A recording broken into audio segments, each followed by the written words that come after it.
नाज़रीन अस्सलाम वालेकुम। आपकी खिदमत में एक नई वीडियो के साथ आपका मेज़बान हाज़िर है। नाज़रीन, एक तवील अरसे के बाद वज़ीर-ए-आज़म पाकिस्तान मियां शहबाज शरीफ का एक धमाकेदार इंटरव्यू मुनीर फ़ारूक ने किया। मुनीर फ़ारूक के सख्त और कड़वे सवालात ने मियां शहबाज शरीफ का क्या हाल किया, वीडियो मुलाज़ा फरमाएं, फिर इस पर मुकम्मल तफसील आपके सामने रखते हैं। रूस से सस्ता तेल कौन लाया? ये नाचीज़, ये हमारी कोलिशन गवर्नमेंट की शबान और रोज़ मेहनत से।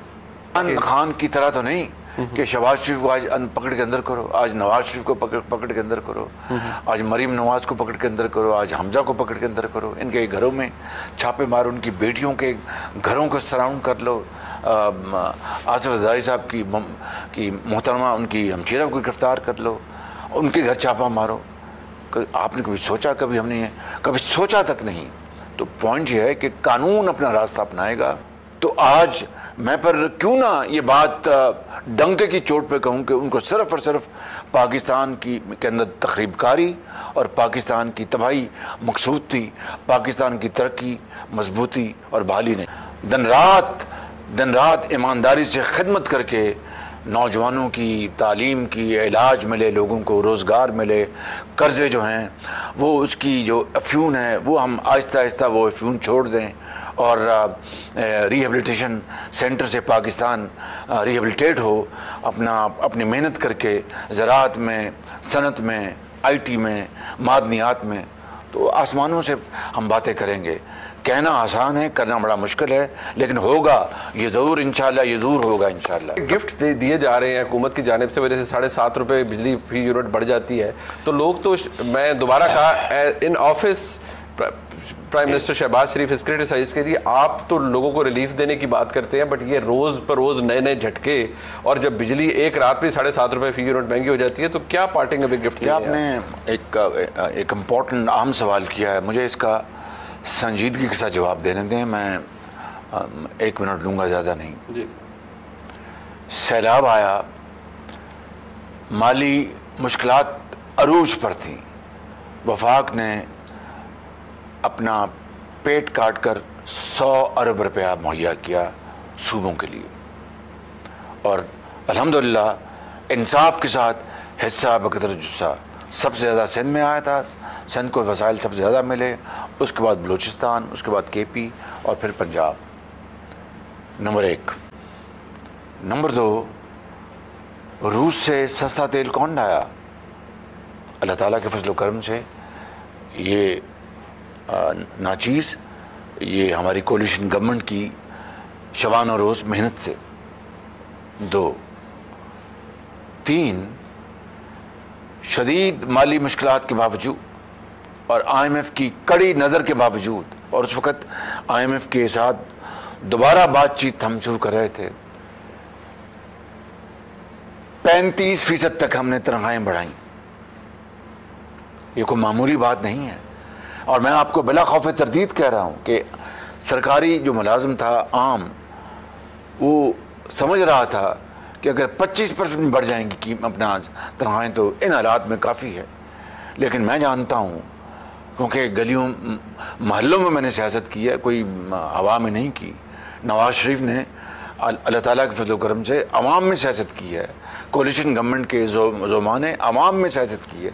तो हमने मिलकर फ़ैसला किया कि हम ग्रेड 18 तक हम 35% बढ़ाएंगे और उसके ऊपर 22 तक 30%, और अल्हम्दुलिल्लाह IMF ने इसको हज़म कर लिया। अब अगली बात, ये जो पेंशन है, आम ख्याल था कि जनाब अगर 5-7%, 10% भी पेंशन बढ़ गई तो ये बहुत बड़ा मार्का होगा।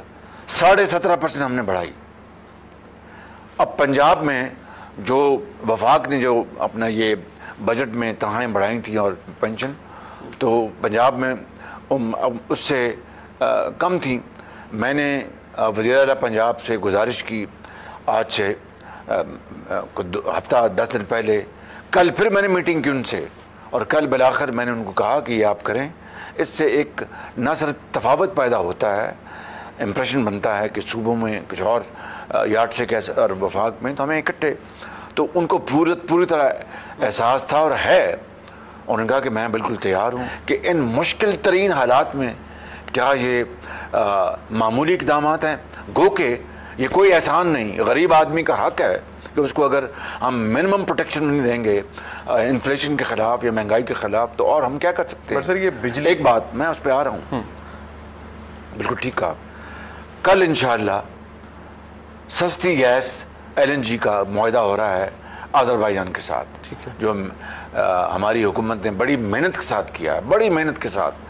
और अज़रबैजान आप समझते हैं कि बड़ा बरादर दोस्त मुल्क है, और मुझे बड़ी खुशी है कि अज़रबैजान के प्रेसिडेंट ने हमारी दरख्वास्त मानी और it's G2G, government to government है ये मुआहदा। उससे सस्ती गैस मिलने का बहुत इम्कान है।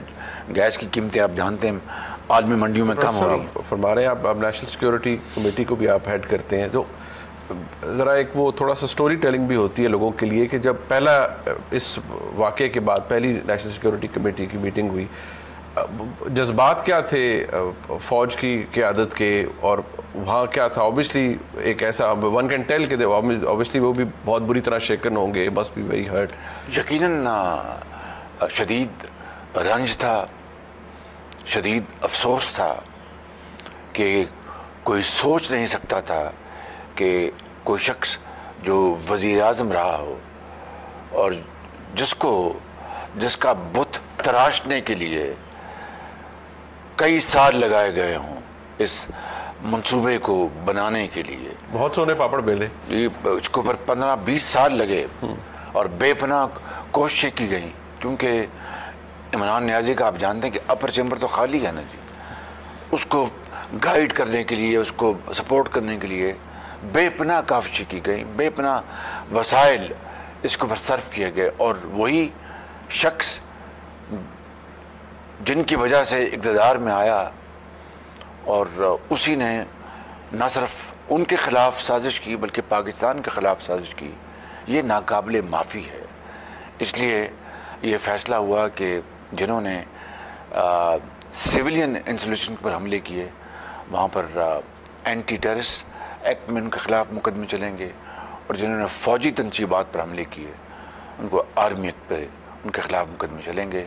और ताकि रहती दुनिया तक इस तरह का दोबारा वाक़या होना तो दूर की बात, कोई इस तरह की मज़मूम हरकत करने का सोच भी न सके। रशीद साहब, एक ज़ाहिर बात है आपने 9 मई के वाक़यात का जिक्र किया, बट एक ये भी तनकीद अपनी जगह मौजूद है, और मेरे ख़्याल में ये कि एक ऐसी मिसाल कायम होने जा रही है जिसका शायद डिविडेंड अच्छा ना हो in the times to come, कि एक साबिक़ वज़ीर आज़म को अगर मिलिट्री एक्ट के तहत ट्राई किया जाता है या उनका मामला मिलिट्री कोर्ट में चला जाता है, तो you are setting a dangerous precedent, the state is setting a dangerous president.